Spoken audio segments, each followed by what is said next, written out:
Vous êtes la coordinatrice de l'UEFA. Dites-nous un peu dans quel contexte cette activité a été organisée aujourd'hui. Merci bien. En fait, aujourd'hui, on est là parce qu'on avait la mission en tant qu'UEFA d'accompagner le projet du comité de coordination sectorielle sur le foncier du Sud Kivu, qui est un projet financé par la coopération suisse, mis en œuvre par l'UEFA, sous couvert du ministère des Affaires foncières au Sud Kivu. Alors, il s'était tenu à Bukavu au mois de novembre, du 5 au 8 novembre 2018, un forum interprovincial pour l'élaboration du document de la politique foncière en RDC. Bon, le document, c'était un draft, c'est d'abord le draft qu'on devrait élaborer en ce jour. Et les acquis de ces forums vraiment devraient être maintenant répandus afin que les autres membres de la communauté, les autres secteurs qui n'ont pas eu la chance de participer directement au forum puissent également enrichir le draft du document de politique. C'est ce qui était donc la mission donnée aux parties prenantes qui ont participé à ces forums. Et pour nous, nous avons la chance d'organiser cet atelier de restitution aujourd'hui avec l'appui de la coopération suisse afin qu'un large public puisse maintenant accéder aux résultats qui sont les options fondamentales qui ont été levées lors de ces forums interprovinciaux qui s'étaient passés ici. La gouvernance foncière, pourquoi estimez-vous que c'est important d'en parler aujourd'hui? Aujourd'hui, il est impérieux de parler de la gouvernance foncière étant donné que en RDC, il a été constaté que plusieurs des conflits qu'on gère et sur le plan coutumier et sur le plan juridique, ce sont des conflits fonciers. Et tout cela part de ce que certaines personnes ou la grande partie de la communauté ne comprennent pas comment c'est géré au niveau légal, comment la terre est gérée au niveau coutumier, comment la terre devrait être gérée de manière globale selon les différents secteurs. Alors, il est très important qu'on traite de la question foncière aujourd'hui et a fortiori la réforme foncière elle-même, étant donné que la loi est la seule voie par laquelle on peut réglementer toute chose. Et la loi foncière de 1973 a été observée obsolète et a porté beaucoup de confusion, beaucoup de conflits entre les intervenants.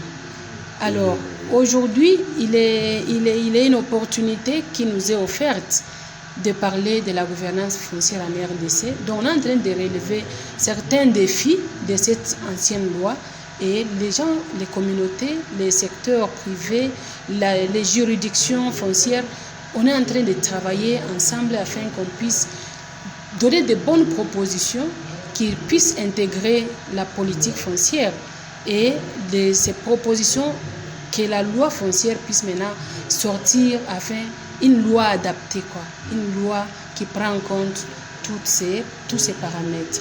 Peut-être en définitif, une politique, un document contenant la politique foncière sera mise en place bientôt. Vous pensez qu'il viendra résoudre tous les problèmes liés au conflit foncier vécu ici au Sud Kivu? Oui, je suis vraiment très optimiste. Je suis optimiste par la politique foncière qui va sortir. Je pense en fin 2019, Dieu voulant, on pourrait avoir notre politique foncière en RDC. Et cette politique foncière, si tu vois les contenus de ces drafts qu'on est en train d'amender aujourd'hui, ça prend en compte tous les aspects qui n'ont pas été pris en compte par l'ancienne loi. Et on peut espérer que, du fait que la consultation qui est en train de se faire, le processus lui-même, la manière dont il a été conçu, de partir de la base jusqu'au sommet, c'est la bonne des approches qui puissent exister. C'est-à-dire que les communautés vont pouvoir contribuer selon leur leur contribution, c'est leur manière de voir comment la gestion foncière devrait être tenue, devrait être faite. Et ce sont là ces propositions qu'on est en train de donner pour enrichir le draft qui a été présenté aujourd'hui. Donc, je sais que pas mal de problèmes seront gérés à l'issue de cette politique foncière. Quelles sont vos attentes des participants que vous avez conviés à cette activité par rapport aux résultats également que vous voulez atteindre? Moi, comme co-organisatrice de l'activité, j'attends que les participants puissent réfléchir, approfondir des réflexions afin de voir qu'est-ce qui n'est pas encore pris en compte dans les options fondamentales qui ont été levées à Panorama. Et que tout ce qui peut être des éléments encore utiles, même dans le détail, j'attends qu'ils puissent proposer cela et qu'au niveau du secrétariat, on puisse encore peaufiner, dire leurs propositions et que cela soit intégré dans la proposition qui va passer par d'autres étapes, bien sûr, avant d'être considérée comme politique proprement dite. Madame Espérance Bignou-Kignota, nous sommes arrivés à la fin de cet entretien, à moins que vous n'ayez un message important à adresser.